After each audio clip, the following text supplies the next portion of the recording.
عقیدہ کے دو پہلو ہیں، ایک قولی ایک عملی، ایک قولی ہے اور ایک عملی ہے، ایک زبانی ہے اور ایک عمل کے ذریعے سے ہے۔ تیسرا جو پہلو ہے نا وہ ہمارے اختیار سے باہر ہے، وہ قلبی اور فکری، کیونکہ قلبی اور فکری تب تک قابل شریعت کی نظر سے قابل اعتبار نہیں ہے جب تک زبان پر نہ آ جائیں یا عمل میں نہ آ جائیں۔ اس لیے عقیدہ کے دو پہلو ہوئے، ایک ہے قولی ایک ہے عملی۔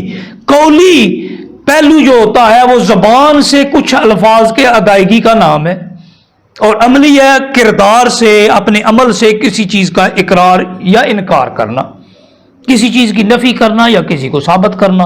پھر ہم اگر اس طرف چلیں تو ہر چیز کے مثبت بھی پہلو ہوتے ہیں، منفی بھی پہلو ہوتے ہیں۔ یہ بات پھر جو ہے نا بڑھتی جائے گی، وسعت پیدا ہوتی جائے گی، موضوع سمٹنے کی طرف نہیں آئے گا، پھیلتا جائے گا۔ تو مثبت اور منفی تمام پہلو سامنے رکھنے ہوتے ہیں۔ ہر چیز اس کا ایک مثبت پہلو بھی ہے، ایک منفی پہلو بھی ہے۔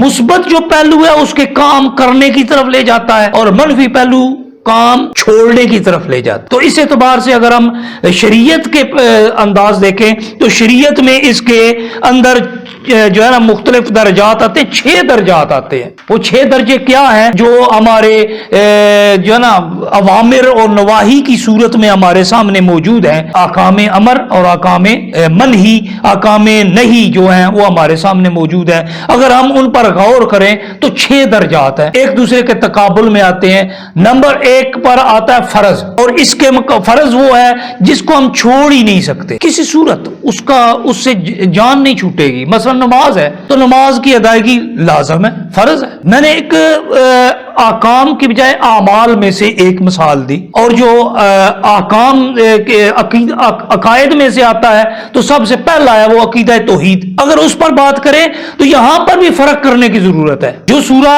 اخلاص پڑھنے کا شرف حاصل ہوا، اگر اس پر غور کریں تو اس کے اندر مختلف احکام بیان ہوئے ہیں، تقریباً 8 قسم کی وہاں پر باتیں ہوئی ہیں، 8-9 قسم کی۔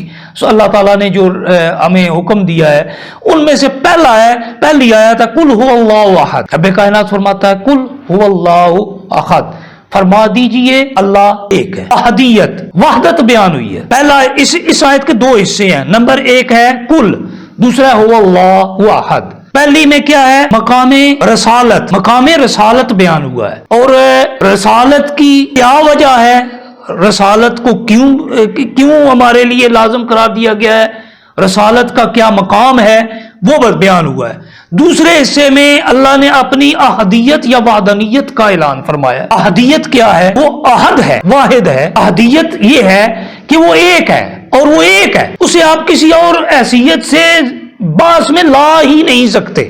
وہ ایک ہے، بس ایک ہے، وہ اپنے وجود کے اعتبار سے ازل سے ایک ہے اور ابد تک ایک ہے۔ کیونکہ آپ اگر باقی بحثوں میں جائیں گے، فلسفیانہ بحثوں میں جائیں گے، علماء متکلمین کی رائے جاننے کی کوشش کریں گے، سائنسدانوں کی رائے جاننے کی کوشش کریں گے، تو وہاں پر بات جو ہے نا بہت گہرائی تک اور بہت پیچیدہ ہو جائے گی۔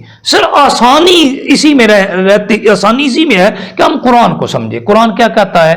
قل هو اللہ احد، وہ احد ہے، اور اس میں فرق کرنا یہ فرض ہے۔ کوئی بندہ، یاد رکھیے گا، کوئی بندہ اپنی عقل، اپنی فہم، اپنی فراست، اپنے دلائل کے ساتھ اگر پہچان لیتا ہے کہ وہ ایک ہے تو احدیت تک پہنچے گا، صرف وہ وحدانیت کا اقرار کرے گا۔ وحدانیت کا اقرار یا انکار ہوتا ہے، یعنی احد، اس کا ایک ہونا ماننا، یہ وحدانیت ہے۔ یہ وحدانیت ہے، اس کے ایک ہونے کا اقرار کر لینا، اس کے ایک ہونے کو مان لینا۔ اور توحید کیا ہے؟ توحید یہ ہے کہ کسی بندے نے اپنے طور پر اگر اس مقام پر پہنچا کہ وہ احد ہے تو یہ توحید نہیں ہے۔ توحید یہ ہے کہ وہ اس کے ایک ہونے کو بواسطہ رسالت تسلیم کرے، خود مانے تو توحید نہیں ہے، قطعاً توحید نہیں ہے۔ توحید یہ ہے کیونکہ رب نے اپنے احد ہونے کو بواسطہ رسالت ہم تک پہنچایا ہے۔ میں نے ابھی فرض پر بات شروع کی تھی۔ فرض کیا ہے؟